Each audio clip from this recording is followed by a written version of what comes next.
সম্পূর্ণ দায়ভার ডিজি। এখন ডিজি স্যার ও হান্নাটা কীভাবে বের করে দিবে আমি জানি না। আমি দুটা বাচ্চা নিয়ে এখানে আসি, যতক্ষণ আমি বিচার না পাই আমি এখান থেকে যাবো না। বাণিজ্য করে উনি, দুর্নীতি করে উনি, এগুলা হান্নান বলাতে আজকে হান্নানরে উনি গুম করছে।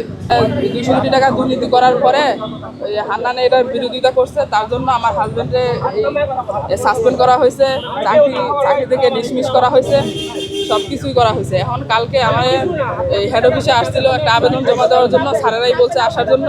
এখন আসার পর থেকে ও আবার বাসায় যাওয়ার জন্য রওনা হয়েছিল, সে বাসায় যায় নাই।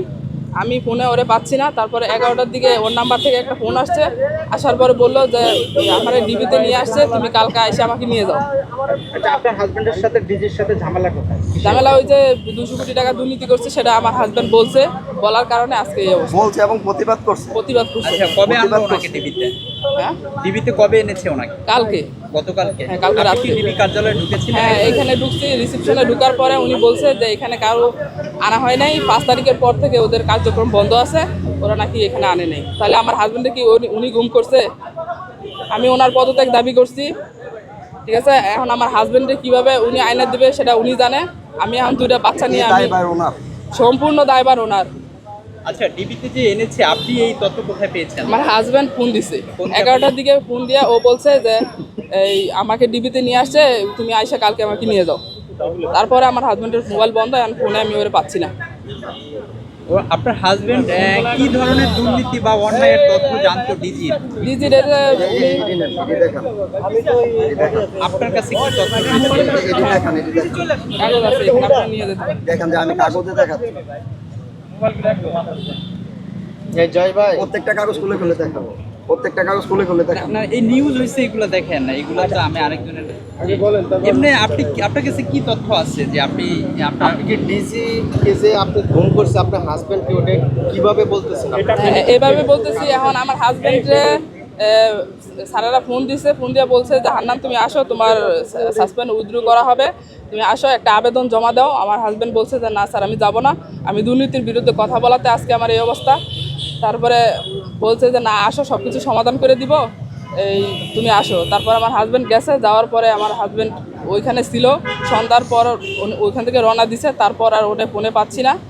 আর 11টার দিকে ওর নাম্বার থেকে যখন ফোন আসে, ও বলে এখানে আসতে, ওর নাম্বার থেকেই ফোন আসে। তারপর এখানে এসে দেখি যে এখানে নাকি আনে নাই। ডিজির নামটা একটু জানতে চাচ্ছিলাম। Brigadier general Moinuddin. ওনার মাইনুদ্দিন, হ্যাঁ। ওনার অন্যায়ের প্রতিবাদ, হ্যাঁ, উনি এই জায়গায় 2 বছর থাকবে। উনি 2 বছরের জায়গায় উনি 3 বছর থাকতেছে। উনি থাকার পরে উনি নিয়োগ বাণিজ্য করে, উনি দুর্নীতি করে উনি, এগুলা হান্নান বলাতে আজকে হান্নানরে উনি গুম করছে। উনি খুন করছে এটা আপনি নিশ্চিত কি? হ্যাঁ, আমি 100% নিশ্চিত। হেড অফিসে যাওয়ার পরে উনি আসার পথে উনি নিখোঁজ হয়েছে। ওনার বাইরের কোনো মামলা নাই, কোনো ঝামেলা নাই, তাহলে ওনার ভালো মানুষ ওনারা কে নিয়ে যাবে? ভাই আপনি তো আপুর ডিবিতে কোনো সন্ধান পান নাই, এখন কি করবেন? এখন সম্পূর্ণ দায়ভার ডিজি। এখন ডিজি স্যার ও হান্নাটা কীভাবে বের করে দিবে আমি জানি না। আমি দুটা বাচ্চা নিয়ে এখানে আসি, যতক্ষণ আমি বিচার না পাই আমি এখান থেকে যাবো না। বিচার তো করলে আপনার থানায় মামলা কিংবা আমি থানায় যাব, ডিজির নামে থানায় যাব, কোর্টে যাব, আমার যতটুকু যাওয়ার দরকার আমি যাব। কিন্তু আমি ডিজির পদত্যাগ দাবি করছি। উনি অনেক দুর্নীতিবাজ, ওনার এই দুর্নীতি বলার কারণেই আমার হাজবেন্ড আজকে গুম হয়েছে। আপনি কি তার পদত্যাগ চাচ্ছেন নাকি হ্যাঁ, হ্যাঁ, বিচারও চাচ্ছেন? আমি ওনার পদত্যাগ চাচ্ছি, সাথে ওর বিচার চাচ্ছি, ঠিক আছে। তারপর আমার হাজবেন্ডের চাকরি থেকে বরখাস্ত করা হয়েছে, আমার হাজবেন্ডের পুনরায় চাকরি চাইতেছি।